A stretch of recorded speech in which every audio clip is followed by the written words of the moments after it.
We are in the middle of Perek Mem-Hey, chapter 45, where the portion for today, the Tanya for today, the 8th day of Iyar, is on page 128, and the page at the bottom, the number at the bottom of the page is 240. The Alter Rebbe had said, at the beginning of the Perek, that the third attribute, the attribute of Rahmanus, of compassion, is also a means, a way by which every Jew, it is a straight way, by which every Jew can make his mitzvahs, the mitzvahs that he does and the Torah that he learns, into a mitzvah lishma and Torah lishma. Doing the mitzvah and studying Torah for God's sake and not for his own sake. This is the attribute of Yaakov, the attribute of Rahmanus, of Teferes. And with this, the person arouses a feeling of compassion and of pity for his neshama, the part of God that is in the neshama, in that, number one, it comes down and leaves a very high place within God. Number two, it's invested and dressed into a body and an animal soul, which is unholy.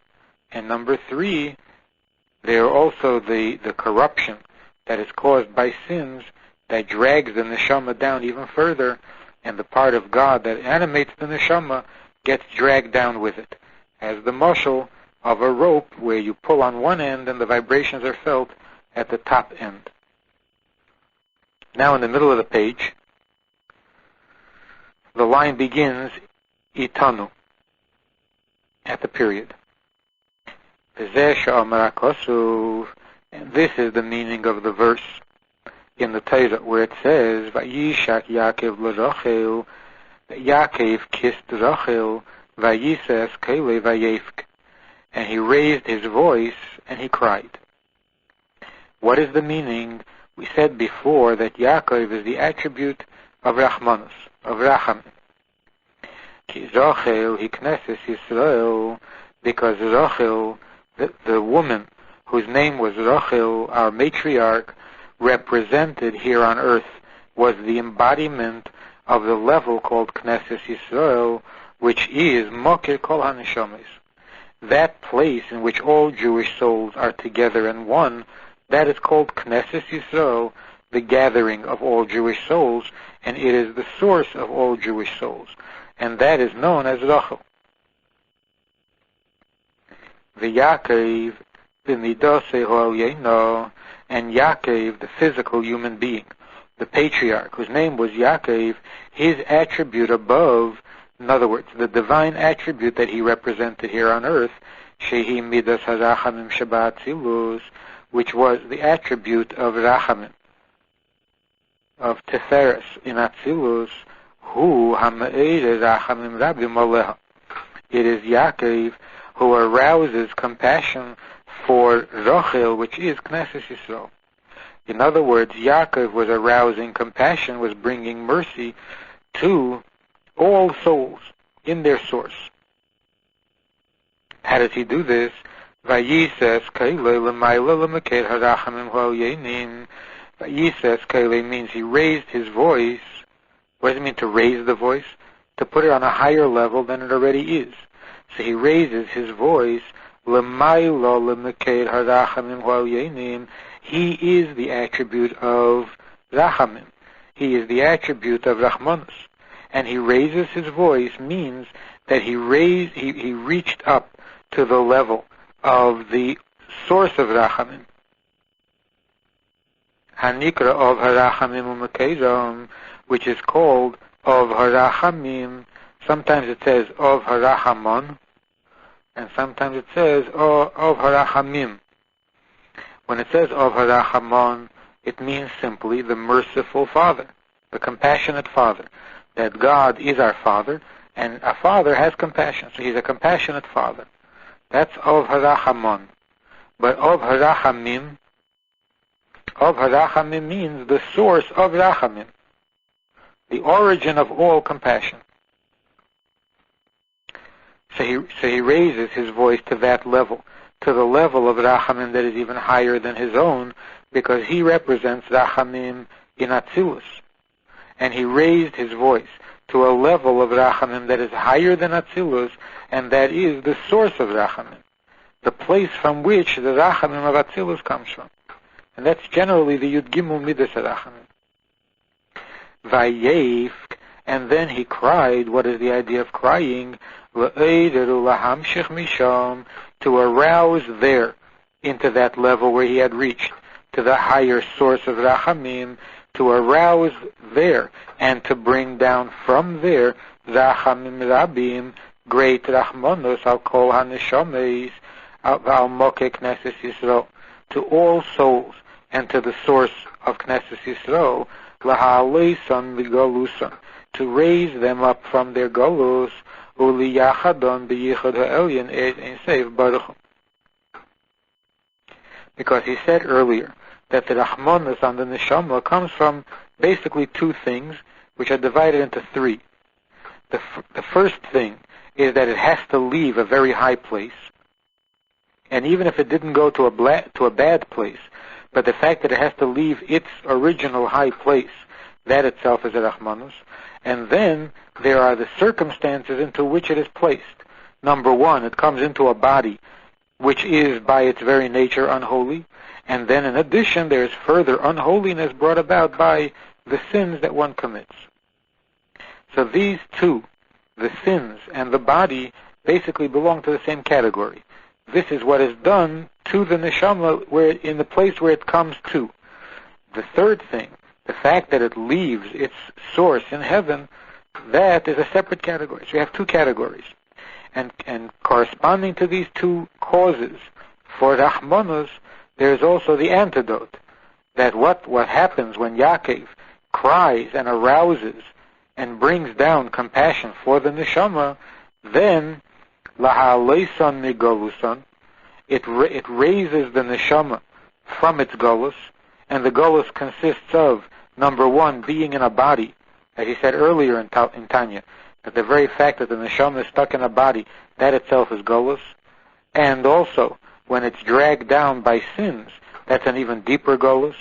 And then the second thing is uli yachadon, and to reunite them b'yichud ha'elyon ein seiv baruch hu, with that original oneness that it had with God. The bechinas nishikin, in the category of nishikin, which means the kiss, shehi is dapkus zucha bezucha. There are many expressions, or many ways, in which ahava and love and oneness can be expressed. One of them is through kissing, the other is through embracing, as I'll say later. But the idea of the kiss, what is the intimacy of the kiss? It is the connection and the cleaving, the oneness of rucha berucha, breath with breath. It's not merely the physical contact, which is the significant part of a kiss, but rather it is the exchange of breath. That it says, that God kisses me with the kisses of his mouth. What is the significance of the mouth? It is the connection and the joining of man's breath, the speech of man, with God's breath, God's words, which is the halacha. So when a person studies Torah, he's basically connecting to God on the level called nishikin as a kiss, because it's an exchange of breath. It's a joining of breath. The same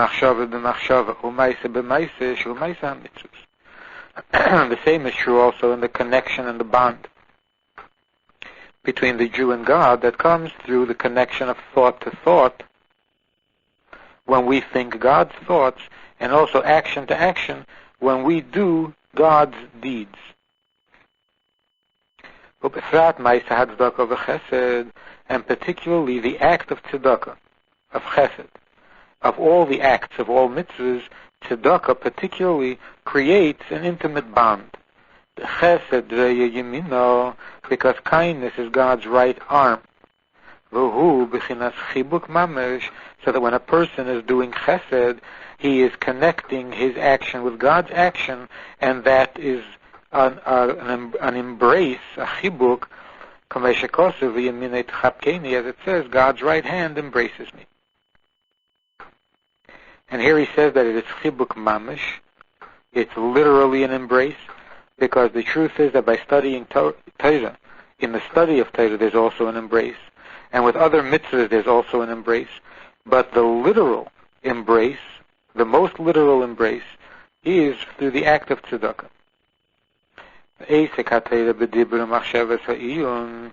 the study of Torah through speech and through concentration of thought, hein b'chinas nishikin mamish. They, the dibur, the speech and the thought, they are literally the expression of ava, the expression of love that is nishikin, that is the kiss. Why literally?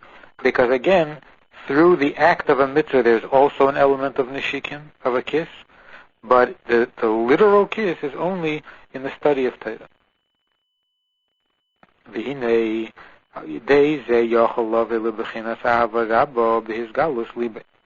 Through this, through arousing the Rahmanas, which leads the person to want to do something for the neshama and for God that is in the neshama.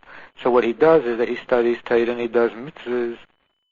Through doing this, he will come to loving God on the level of Ahava Rabbah, and it will be revealed in his heart, not only in the recesses of the heart. K'dechsiv, as it says,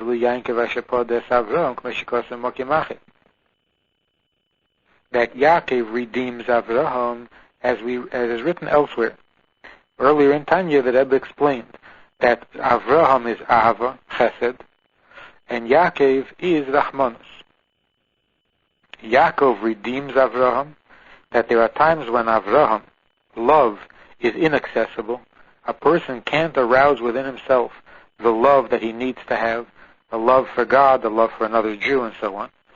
So one of the ways of redeeming this love, which is in a sense locked away and imprisoned, the way to redeem it is through Yaakov. Yaakov redeems Avraham, and Yaakov means Rahmanas. So when we arouse Rahmanas on the neshama, which means arousing Rahmanas for God, a pity on God's being imprisoned and separated from its source, and we can do something about that. We can give the neshama and the part of God that is in the neshama. We can give it back its freedom and its oneness with God. This Rahmanos, which motivates us to do Torah and mitzvahs, also activates and releases our potential for love of God, so that in the end we come to loving God bi'ahava rabbah. And this is a necessary conclusion, because in fact, we said earlier that mitzvahs become a mitzvah lishma when you have the two wings that every mitzvah needs, and that is love and fear. Rahmanas really is not a wing.